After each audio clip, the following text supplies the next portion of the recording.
Hello everyone. In this video, I would like to take another look at a very pressing issue that we're all facing right now, which is inflation.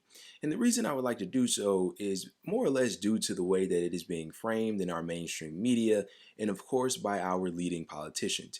And in doing so, firstly, I would like to show you a quick clip of the example that I'm alluding to of Joe Biden basically saying that inflation is this worldwide problem that everybody in the world, mind you, is dealing with.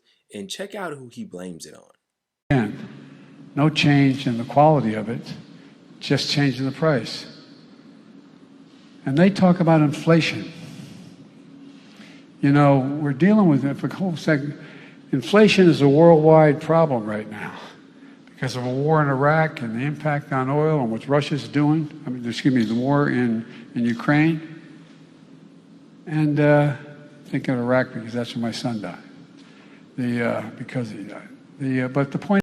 Okay, so quick disclaimer. What we're not going to do in this video is decipher his extremely ridiculous cognitive ability and his inability to speak in coherent sentences and seemingly hold a thought for longer than 5 seconds. We know that is something that he struggles with.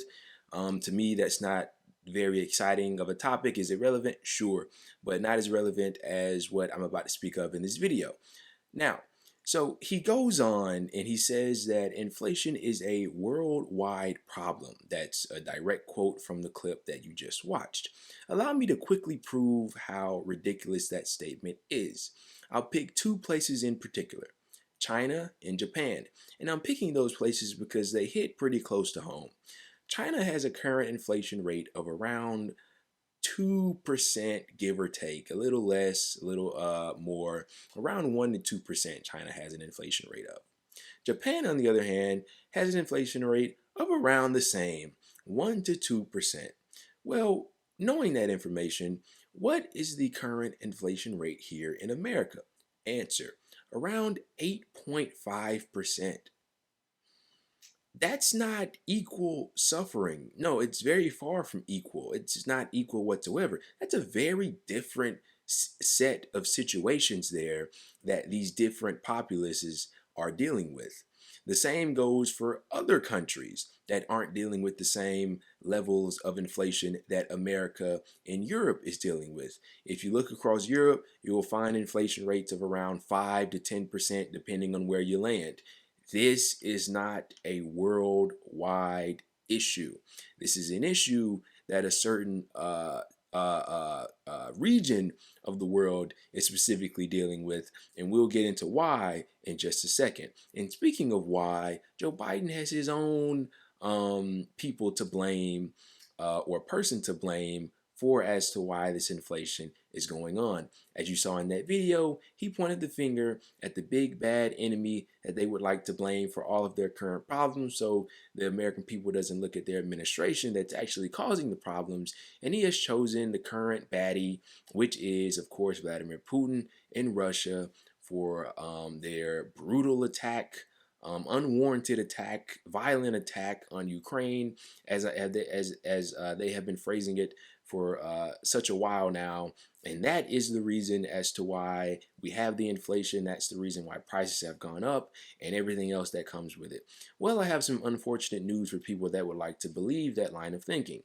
A war over in the eastern part of Ukraine that involves Ukraine and Russia has no direct correlation as to why prices would rise in a place like the United States of America. I'll tell you what does. The current sanction program that the Biden administration is currently waging against Russia, this economic warfare, the result of the invasion and their quote unquote repercussions for the invasion to try to make Russia suffer, to cripple the economy, to weaken them. These are all phrases that have been said by Biden and other prominent leaders of the American government, as well as their lackeys over in Germany and other European countries and what have you. Well, what's happened as a result? Russia is a big exporter of oil and gas. And since the West would like to play games with oil and gas, America basically trying to draw Europe in and get them more dependent on American oil and gas, which is higher than the extremely cheap energy and oil that they were getting from Russia. Well, now Europe is starting to hurt, and winter is becoming very tough for them. And this doesn't seem to be changing for the better in the near future whatsoever. But because they want to play games with the oil and the energy and everything else, well then and basically boycott it. Russia says, well, okay, then we won't give you any. And so the price of oil and gas shoots up. Well, that's not their only options. India, China, Brazil, many other different countries purchase and are quite big purchasers of oil and gas and what have you from Russia. And so, since the price of oil and gas is going up and they still have people to sell to and they're selling even more than they probably were before, well, then they see very lucrative profits, profits that they can use to fund, you guessed it, the war in Ukraine.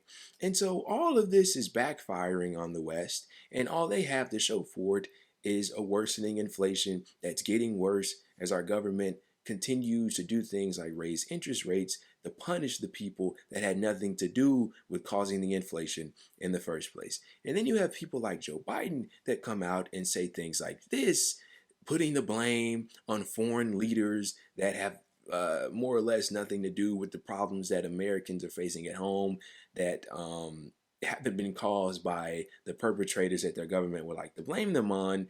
And you get ridiculous statements like inflation is a worldwide issue when other places, other than just the two examples that I provided, aren't dealing with the inflation as bad as America or people in Europe are dealing with.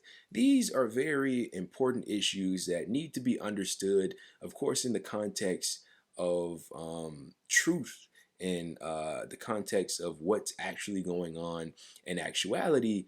But our ridiculous, embarrassing leaders, I hesitate to call them leaders, they're not leaders at all, it's just a bunch of corrupt figureheads. They do this theatrical game of trying to sway the opinions of the American people as if they really don't know what's going on. But my guess is that people are starting to kind of come around and figure out this game for what it is, and it will most likely be shown in these upcoming elections. But that in and of itself is just another distraction, another way to get the populace to think that they actually have some control of what's going on in their country, but in actuality, they have none at all.